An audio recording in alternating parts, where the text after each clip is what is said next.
आणि गीताला म्हणाली, कुठे टिफिन? गीताने तिला टिफिन उघडून दिला. शुभांगी तिच्या बाजूला बसली आणि शुभांगी पटपट पटपट ते नॉनव्हेज खात होती.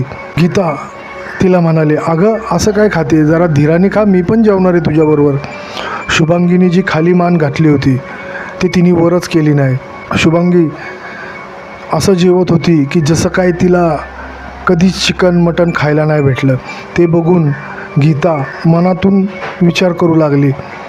ती मनात म्हणाली, हिला कधी काही चिकन मटण भेटलं नाही, अंडी भेटली नाही, एवढं का ही कधी जेवली नाही, एवढं कसं पटपट खाते. आता ते बघून गीताला थोडं विचित्र वाटलं. गीता खातच होती. शुभांगीने खाता खाता तिचाही टिफिन घेतला आणि तोही संपवला. ते बघून गीता मनात म्हणाली, अरे ही किती जन्माची भुकी आहे, एवढं कसं, माझाही विचार नाही केला. आता जेवण शुभांगीचं झालं होतं. गीता तिला म्हणाली, काय गं बाई, तू माझाही टिफिन खाल्लास, एवढं आवडतं तुला चिकन? शुभांगी आगळ्याच आवाजात बोलली, हो मला खूप आवडतं. आणि ती खात असताना एवढे विचित्र आवाज करत होती. गीताला ते बघून खूप भीती वाटत होती. आता शुभांगीचं जेवण झालं होतं. गीताने दोन्ही डबे पॅक केले आणि शुभांगीला म्हणाली, काय गं, मी दुपारी माझ्या मम्मीला टिफिन घेऊन आले होते. तिला जेवण चारल्यानंतर मी तुझ्या वॉर्डमध्ये आले तर तुझ्या बेडवर भलतीच बाई झोपली होती, तू कुठं गेली होती? शुभांगी आता चिडून म्हणाली, अगं तुला काय गरज होती तिथं जायची? गीता म्हणली, अगं मी असंच गेले, मला तुला भेटूशी वाटलं म्हणून, पण तू तिथं नव्हती. मी दोनदा गेले, तू तिथं नव्हती. तुझ्या बेडवर ना दुसरंच कोणीतरी झोपलं होतं. आता शुभांगी तिला म्हणाली, अगं मला चेकअपला नेलं होतं त्यामुळे मी तिथं नव्हते.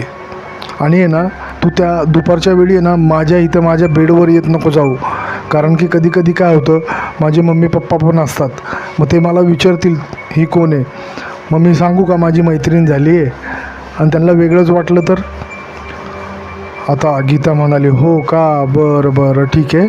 आता ह्यांच्या गप्पा चालू झाल्या. ह्यांच्या गप्पा खूप वेळ चालू होत्या.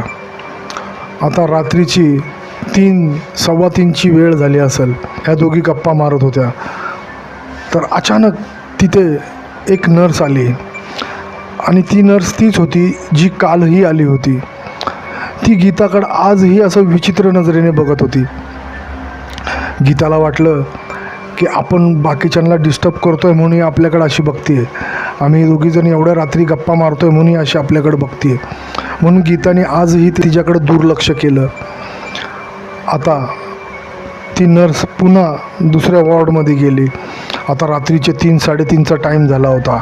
शुभांगी तिला अचानकच म्हणाली, चल माझी वेळ झाली, मी झोपते, पण ऐक, आता उद्या तू एक काम करायचं, उद्या माझ्यासाठी टिफिन आणायचा आणि त्याच्यात बकऱ्याचे पाय, बकऱ्याचा भेजा, कलिजी, रस्सा, भात हे सगळं आणायचं. ते ऐकून गीता शॉकच झाली.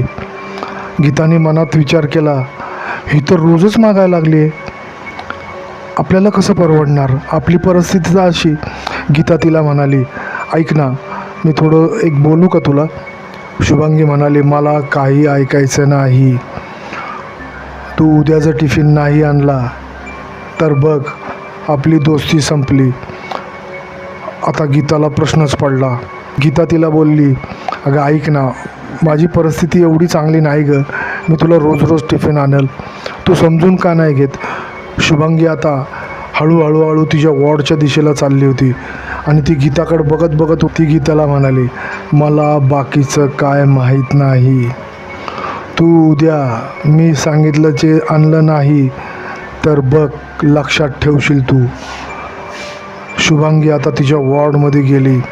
गीताला आता प्रश्नच पडला, अरे हे काय, ही रोजच मागायला लागली आहे, आता मी काय करायचं, एवढे पैसे मी आणू कुठनं, हिला मटण आणायचं कुठनं, माझ्याकडे तर एवढे पैसे नाही.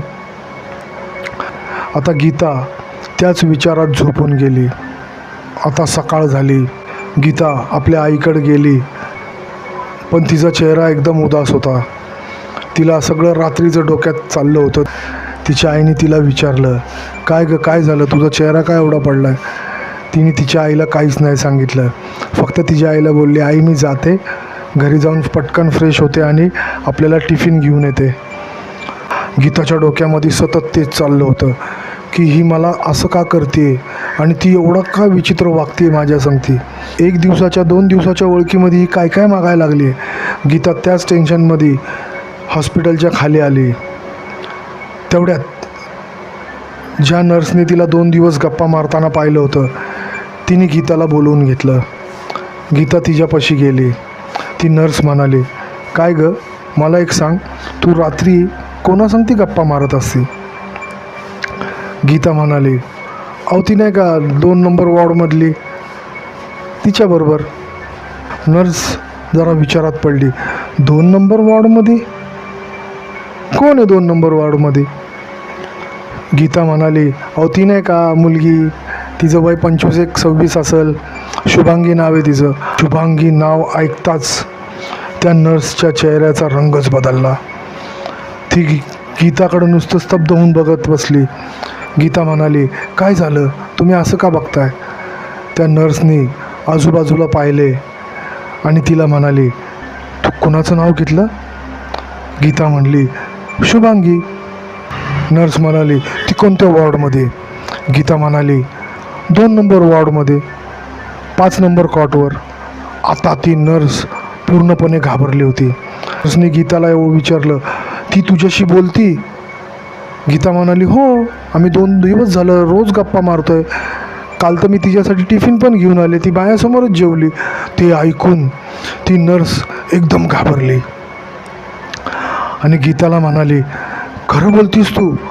गीता म्हणाली, हो, अहो ती माझी चांगली मैत्रीण झाली. आता त्या नर्सनी पुन्हा आजूबाजूला पाहिलं आणि गीताला म्हणाली, अगं पोरी, तुला एक सांगू का, पण तू कुणाला सांगणार नाही ना? गीता म्हणाली, काय हो, काय, मला सांगा, मी नाही बोलणार कोणाला.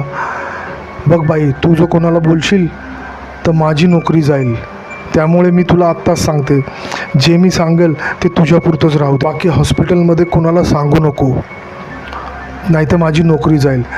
गीता आता खूप एक्सायटेड झाली. गीता म्हणाली, काय, नीट सांगा ना मला काय.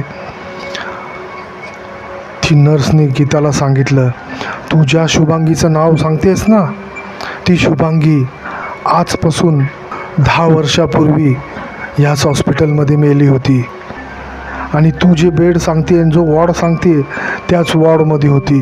ती ही 2 नंबर वॉर्डमध्ये 5 नंबर बेडवर होती. आणि तुला माहिती आहे, तू ज्या बाकड्यावर बसतीस त्या बाकड्याच्या समोर जे टॉयलेट आहे तिथंच ती मरून पडली होती. ते ऐकून गीता एकदम शॉकच झाली. आता तिला काही कळत नव्हतं, ती एकदम ब्लँकच झाली होती. आता तिला ती नर्स बोलली, हे बघ बाई, जपून राहा, ती ना, तुला माहीत नाही, ती मेल्यानंतर ना भरपूर जणांना त्याच बाथरूमच्या इथं दिसली आहे. डॉक्टर, नर्स, वॉर्डबॉय भरपूर जणांनी तिला पाहिलं आहे तिथं. ते ऐकून गीता आता शॉकच झाली.